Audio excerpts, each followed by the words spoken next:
So, what is Prabhupada saying here? Who knows? Yes. What's the basic principle that is being explained? In other words, it's up to you. You have a choice. And what is the basis of that? There are many things, but what's the basic principle of that choice?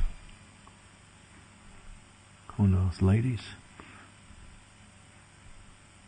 Desire, right. Your desire determines pretty much what you do. Now, we have what? We already have what? What is called what? What do we have that's already there? We have free will. But what else do we have that, along with that free will, that makes it hard? Well, we got those, yeah. No, that makes it hard to actually desire the right thing. Attachment, conditioning. We have material desire, which is attachment or conditioning, same thing. So, it seems like it's so easy the way Prabhupada makes it explain. You can stay here or you can go back, right? That easy. Gee, wow. It's just a matter of just walking through the right door, right? So easy. But then again, where's the difficulty? Is that we're already moving in a certain direction. But we want to change directions. It's like if you're driving in a car and you want to make a turn. Say you're going 50 kilometers an hour and you want to make a sharp turn. What do you have to do? You have to slow down, yeah. That means you have to slow down what? The speed. And what is the slow down the speed? What is? Yeah, you have to kind of stop the way you're going. You have to slow down in that direction if you want to make the turn, right? Because if you're going in that direction and you want to make this direction, you can't go in two directions. That's called crashing. So you have to slow down. One has to kind of slow down the motion that we're going in order to, what we say, change directions. Because the force of our material desire is pushing us in these directions. And that's what's called conditional life. Condition means when we think and act and react in a certain way. That's already what we say programmed. So to recondition is really what this verse is all about. Because we can make a choice, and that choice we have to make. Because without making the choice, what doesn't happen? Simple question. If you don't make the right choice, what doesn't happen? You can't do it. You have to make the choice. And what is the nature of that choice or that desire? It has to be what? If you're going fast and the sharp turn is coming up, what do you got to do? You got to slow down, but you can't oh yeah, here comes the turn. No, you really got to get into it, because in other words, you have to have strong desire. To recondition our direction in material life to our spiritual life, you have to have what is called drita vrata, fixed determination. It's not easy, because we're pushed. And not only are we pushed in that direction, but what else? People are pushing us in the same direction. Family, friends, society, and people in general are pushing. So it's not like your desire is not being, your previous desire is being refortified practically every minute. Really tough, So then sometimes we wonder why Krishna consciousness is so hard. It's not. It's really easy. It's the conditioning. But what makes that conditioning is that one becomes determined. So determination is a feature of what we say success. Utsahan nischaya dharya tat karma pavartana. Utsahan means enthusiasm. Okay, we're enthusiastic about the goal. Yeah, we want that. We want to go back home, back to Godhead, right? Does anybody want to stay here? I mean, it's not a bad place, but... Anybody want to stay in London? I mean, in Bhaktivedanta Manor? I mean, it's not so bad. Nobody. Everyone wants to go home. Where do you want to go? Soho? No. Want to go back home, back to Godhead, right? That's what we want to do. Yeah? That's the goal. Maybe some of us don't. But if we don't, then you're in the wrong movement. I mean, you can stay in the movement, you'll get to Swarga Loka. Prabhupada said, he's not saying most, and many of my disciples will reach Swarga Loka. What is Swarga Loka? The heavenly planets. Oh my God, isn't that wonderful? You can go to the heavenly planets, you live for a long, long life, have all kinds of somarasa to drink. Beautiful girls, wow, so many of them. Beautiful men, whoo, so many of them. And everything is so nice. But the only problem is you gotta die, and then your pious activities runs out at a certain point, and you have to come back to another plane of existence, which is a lot lower. And then the illusion of happiness that's created by material sense enjoyment is just so strong that one starts to think, what is the need for Krishna consciousness? This is not so bad. I got my nice car, I got my beautiful friends and relatives, I have some wealth, I have facility. Not bad at all. This other stuff, sitting on the floor eating khichdi, freezing, that's for people who don't really understand the goal of life.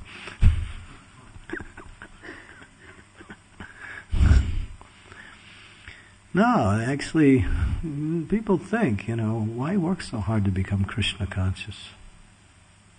And when we can get, you can chant some Hare Krishnas and, give a few donations here, do a little service once in a while. I pay my obeisances, I'm a nice devotee. And, if I don't make it this life, that's alright. The scriptures say, Suchinam Samatam Gehe Yoga Brashta Pradayata. I can just go back next life. Or maybe the life after that. It's not so bad. Might as well stay here and see what this material world is about. There's a lot of places I haven't visited yet. We don't think like that, but subtly we do. Not grossly. We're still thinking it's not so bad, this material world. Therefore, Prabhupada said, if you don't make it this life, then there's no guarantee you'll make it next life. Because he says, whatever's holding you back this life will also be there as an obstacle in the next life. It's always there. It doesn't go away. Because you change bodies, you get new kinds of obstacles. The obstacles change their forms, but the same obstacle is there. Whatever it is. Attachment to whatever kind of sense gratification. Or attachment to position, power, false prestige, material comforts. We're attached to being comfortable. This body, you can't make it comfortable. You can keep it warm, give it some food, keep it healthy. That's all. But it just unexpectedly, or what we say surreptitiously, something goes wrong, right? Gets old, starts to break down, disease happens, you get sick, somebody steps on your toe. It's a rough life. You just can't make it perfect. So, therefore, any compromise with the principle of pure devotional service is really cheating yourself. If we really want a better situation anywhere in material life, we're just cheating ourselves, really. It's like we've been handed $1 million or £1 million, and you just spend like 1 pound of it. That's all. And the rest you just keep in the bank. It's useless. Because the bank uses it, and you don't get it. So, therefore, Prabhupada said, very few, he writes in the first canto, very few living entities want to go home back to Godhead. Most people come to Krishna consciousness to make a better material situation. But you can't do it. You can actually do it, but you'll cheat yourself. Therefore, one has to be very determined for the goal. Because Krishna knows exactly what is our desire. We want to go back home, back to Godhead. That's our birthright. That is the nature of the soul's, what we say, success in life. Only the soul can only be fully satisfied when it again achieves the association of Krishna. Nothing less. Gopal Kumara from the, Brihad Bhagavatamrita. How many have read that story of Gopal Kumara? Beautiful story. 1, 2, any ladies? Yes. Amazing story. He had an opportunity to meet Krishna in so many realms of existence, on this plane and the higher realms, and between the spiritual and material. He met Lord Shiva directly. He even was in Vaikuntha and saw Narayan. Still, his heart was not completely satisfied because he was a cowherd boy in Vrindavan. And until he achieved that perfection of being situated in his eternal ras with Krishna in that loving relationship, although he met Krishna in so many different realms of existence, he still wasn't fully satisfied. There was something missing. Now that's powerful. Although Krishna was there in different forms, and Krishna was reciprocating how Gopal Kumara was offering. I mean, Gopal Kumara was very, very devotional in all of them. But until he actually came to go back to the spiritual world and play his role as a cowherd boy, his name was Sarupa. That was Sarupa, wasn't it? Sarupa in the spiritual world. You see the beautiful picture, it's in the Soho temple. When you go into the lobby there, Krishna's greeting Sarupa, and they're embracing. It says that when you go back to Godhead, there's every time a soul comes back to the spiritual world, there's a great festival. And Krishna personally greets the person with loving embrace. Welcome back. Where have you been? Krishna's more happy to have us back. So, even if we don't really want to go back home, don't disappoint Krishna, because he really wants you to come back. That's a reason to go back to Godhead, just to make Krishna satisfied. So ultimately, whatever we do for this body should be done only in the spirit of devotion to maintain it, that's all. Not to somehow or other try to find happiness through the body and senses. Grihastha life is somewhat of a concession to allow one to facilitate some needs, emotional, spiritual needs within a certain context. But it's not a license for sense gratification. It's not an opportunity to do less in one's spiritual life. Every ashram is meant to cultivate what we say pure devotional service. Jai Sri Radha Gokulananda ki jai, Sitaram Lakshman Hanuman ki jai, Sri Sri Gaurnitai ki jai. So, therefore, we're in the best position. Whatever situation you are in your best position. And there's one beautiful prayer. I can't remember who made it, but it's made to Lord Ramachandra. And it says, you say, "My dear Lord, from now on, I only want you. Please bring me back to your loving devotional service in the spiritual world. That's all I want." And Vibhisha? Oh, Vibhishan. Yeah, Vibhishan made that. You make that prayer, and it says that the Lord will do everything to facilitate the success of that prayer. He will bring you back. If you sincerely say once, it says just once, you make this prayer, My dear Lord, I only want you, that's all. Nothing else. And Krishna, Ram, will do whatever is required to bring you to that stage. Sincerely make that prayer. And then as you go through your life in devotional service, you'll always see Krishna's hand in everything, bringing us somehow back to his loving devotional service. That's the process of bhakti. Material bodies, we get them life after life. Sometimes people are so much in distress in life, and they think, if I just get rid of my body, I'll be in a better situation. Right? Some people commit suicide or do something. But the scriptures say no one can stop getting bodies. It's not like a body is so wonderful, you get it no matter what. You can't stop getting it. As long as you have a desire to enjoy anything in this world, a body is provided to facilitate that desire. That's all. So bodies are not so great. They're just opportunities. The human form of body is special because it's an opportunity to get out. That's why the human form of body is glorified throughout the scriptures as being a good birth, because that good birth allows one to stop taking births. It doesn't allow you to enjoy the facilities of a good birth, that's all. So, therefore, bodies come life after life after life. So what Prabhupada is saying here is just make your desire pure.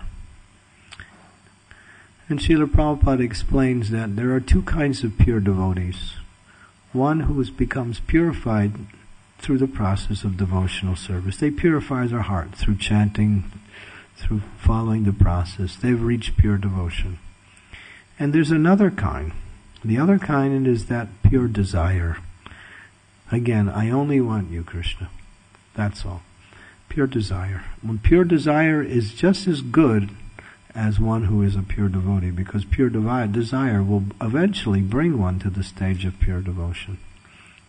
So keep that desire, and don't let it become, that desire is really our precious jewel in life.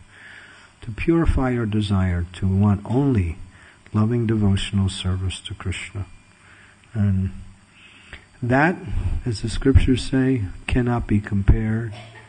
If you multiply the happiness that is achieved by Brahmanda, that means, what is Brahmanda?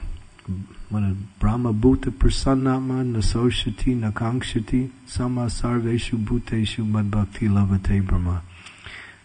One who's on the Brahman platform, they don't hanker, they don't lament, they're equal to all living beings, and they're fully situated and they're, what we say, free from all material attachments. Now, the happiness that comes on that stage, if you multiply it, it says 1 billion times, you get one drop of happiness that is available in pure devotional service. That's from Nectar of Devotion, the first chapter, actually. The brahmachari's been studying that chapter, right? That chapter. It explains that you multiply, right? How many times? Billion? Is it million? Billion. Yeah, times one, just the happiness that comes from self-realization on the Brahman platform cannot be compared to one happiness, even a drop in devotional service. That's the nature of the soul's relationship with God. As soon as we come in contact with God in a pure way, immediately that experience is there. So one cannot compare that to anything. So don't cheat yourself and try to find some kind of temporary situation in this material world. There's nothing that can last anyway. No one can be happy with something that you're going to lose anyway, right? If you're going to lose something, and you know, why work so hard for something you're going to lose? Doesn't make sense. Work hard for something that you're going to keep eternally and forever. There's temporary values in other things, but their temporary values just help us come to what we say practiced pure devotional service. That's all. So we don't have to work hard for those things, the basic things to keep the body and the mind together, even the household together. It's not that we have to spend all our time simply maintaining the household. I mean, it's a job with children and wife and husband, so many things. But if that becomes the goal, then we're actually cheating ourselves.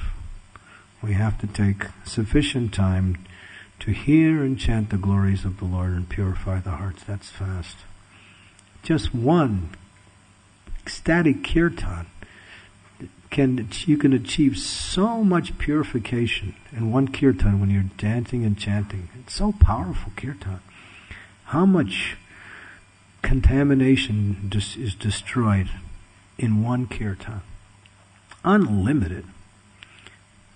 You even experience Brahman in kirtan, right? We're so joyful. What is that joyfulness? That's the nature of the soul when it comes in contact with Krishna. And joy is the first stage of ecstasy. Ecstasy is our birthright. So, this is what Srimad Bhagavatam is all about, to bring us to that stage of teaching us that anything less really is not desirable.